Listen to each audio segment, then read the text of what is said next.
Hello dears, welcome to Life Motive. ഞാനിന്ന് വന്നിട്ടുള്ളത് ജേണലിനെ കുറിച്ച് ഡിസ്കസ് ചെയ്യാനാണ്. അതായത് ഫെബ്രുവരിയിലെ ജേണലിനെ കുറിച്ച് നമുക്ക് ഈ 2025 ഫെബ്രുവരിയിലെ ജേണലിംഗ് എങ്ങനെ ചെയ്യാമെന്ന് നോക്കാം.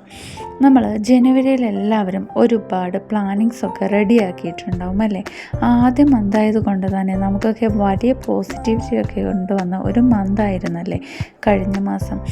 നമ്മൾ ചെയ്ത പ്ലാനിങ്സൊക്കെ സക്സസ് ആയോ, കൺസിസ്റ്റൻ്റായി ചെയ്യാൻ പറ്റുന്നുണ്ടോ എന്നൊക്കെ ഒരു അനലൈസ് ചെയ്യുക. നിങ്ങളുടെ പ്ലാനിങ്സൊക്കെ കറക്റ്റായിട്ട് ചെയ്യുക. ഓരോ മന്ത് കഴിയുമ്പോഴും നമുക്ക് നമ്മളെപ്പറ്റി ഒന്ന് അനലൈസ് ചെയ്ത് നോക്കാവുന്നതാണ്. നമ്മളെ സ്നേഹിക്കുക, നമുക്കിഷ്ടമുള്ള കാര്യങ്ങൾ ചെയ്യുക എന്നതൊക്കെ മറ്റുള്ളവർക്ക് വേണ്ടി അല്ലാതെ നമുക്ക് വേണ്ടി സെൽഫ് ഇമ്പ്രൂവ്മെൻറ്റിന് വേണ്ടി എന്തെല്ലാം കാര്യങ്ങൾ ചെയ്യാനാകും. നമ്മുടെ ജനുവരിയിലുള്ള അച്ചീവ്മെൻറ്റ്സൊക്കെ ഒന്ന് എഴുതി വയ്ക്കുക എന്നത് വളരെ പ്രയോജനം ചെയ്യുന്ന ഒന്നാണ്. സെൽഫ് പ്രൗഡ് തോന്നുന്ന കാര്യങ്ങൾ എഴുതി നോക്കുക. നമ്മൾ സ്ട്രെസ്സാവുന്ന സമയത്ത് നമ്മൾ സ്ട്രെസ്സിനെ ഹാൻഡിൽ ചെയ്യുന്ന രീതി ഒന്ന് എഴുതി വയ്ക്കുക. നമ്മളത് എങ്ങനെ മാനേജ് ചെയ്യുന്നു എന്നും എഴുതുക. നമ്മുടെ ജീവിതത്തിലുണ്ടാകുന്ന പെട്ടെന്നുണ്ടാകുന്ന പ്രശ്നങ്ങളെ എങ്ങനെ അഭിമുഖീകരിക്കും എന്ന് നോക്കുക.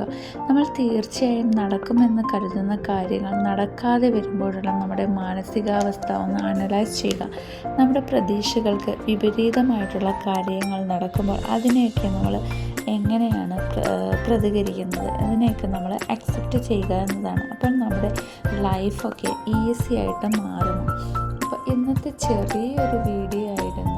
എല്ലാവർക്കും ഈ വീഡിയോ ഇഷ്ടപ്പെട്ടു എന്ന് കരുതുന്നു. അപ്പോൾ ലൈക്ക് ചെയ്യുക, സബ്സ്ക്രൈബ് ചെയ്യുക. വീണ്ടും പുതിയ വീഡിയോയുമായി നമുക്ക് കാണാവുന്നതാണ്. ചെറിയൊരു ഷോർട്ടായിട്ടുള്ളൊരു വീഡിയോ ആണെന്ന് ഞാൻ ഡിസ്കസ് ചെയ്തിട്ടുള്ളത്.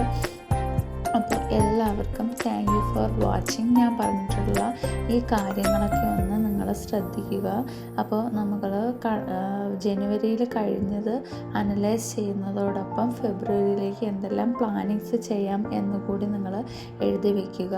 അതിലൂടെ നമുക്ക് ലൈഫ് ഈസി ആയിട്ട് മുന്നോട്ട് കൊണ്ടുപോകാൻ സാധിക്കുന്നതാണ്.